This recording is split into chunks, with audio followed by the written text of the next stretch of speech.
అవకాశం ఉంది చెవెళ్ళలో? తప్పకుండా మా కాసాని జ్ఞానేశ్వర్ సారే గెలుస్తారు. తప్పకుండా మాకు బీసీ ముదిరాజ్ బిడ్డ కాబట్టి పక్క బీసీ సంఘం ఓట్లు అన్నీ మాకు పడతాయి. అంటే గతంలో రంజిత్ రెడ్డి ఎంపీ ఉన్నాడు, ప్రజెంట్ కాంగ్రెస్ నుంచి వస్తున్నాడు, బీజేపీ నుంచి కొండ విశ్వేశ్వరరెడ్డి వస్తున్నాడు. వాళ్ళు కూడా ఖచ్చితంగా గెలుస్తామని ధీమా వ్యక్తం చేస్తారు. మరి ఎంత మెజారిటీ వస్తుంది కాసాని జ్ఞానేశ్వర్కి? తప్పకుండా 100% మెజారిటీ మాత్రం వస్తుంది. మాకు పార్లమెంట్లో మేము ఎట్లాగైనా ఈ ఎంపీ సీట్ గెలుచుకొని వెళ్తాము. కొండ విశ్వేశ్వరరావు అనే వ్యక్తి కూడా మన బీఆర్ఎస్ నుంచెల్లే వచ్చి తర్వాత పార్టీ మారడం జరిగింది. అట్లాగే రంజిత్ రెడ్డి కూడా సేమ్ అలానే బీఆర్ఎస్ నుంచి వచ్చి మళ్ళీ కాంగ్రెస్లోకే మారిపోయి, అంటే మా దగ్గరనే గెలుపు అనేది ఉంది కాబట్టి మేమే పక్క గెలుస్తామండి. కాసాని జ్ఞానేశ్వర్ గెలిస్తే ఎలాంటి అభివృద్ధి చేస్తారు అనుకుంటారు? విద్యార్థుల పట్ల అయితే మాకు జాబులు ఆపర్చునిటీస్ అవి ఇస్తాడండి.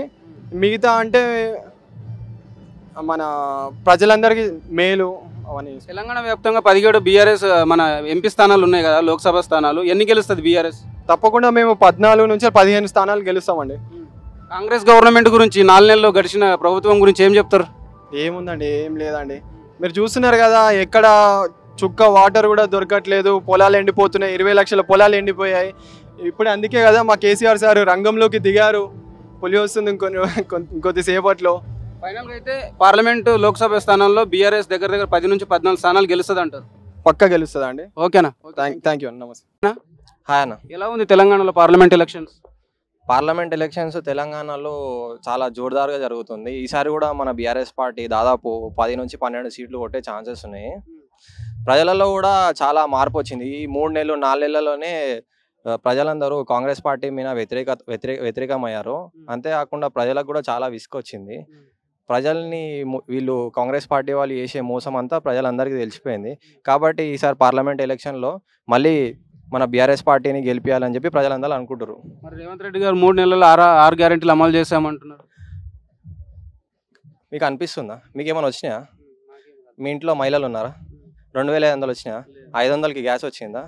రాలేదు కదా. మీ ఇంట్లో రైతులు ఉన్నారా? ఎవరన్నా ఉన్నారా? వాళ్ళకి రైతు రుణమాఫీ అయిందా?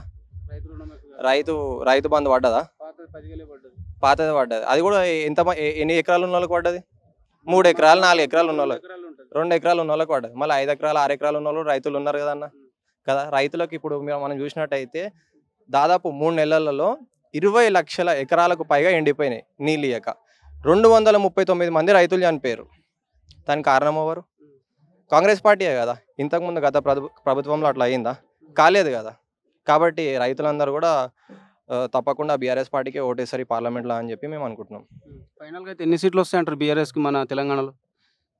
ఈ పార్లమెంట్ ఎలక్షన్లలో బీఆర్ఎస్ పార్టీ 10 నుంచి 12 సీట్ల మధ్యలో కొట్టబోతుందన్న. ఓకేనా? Thank you.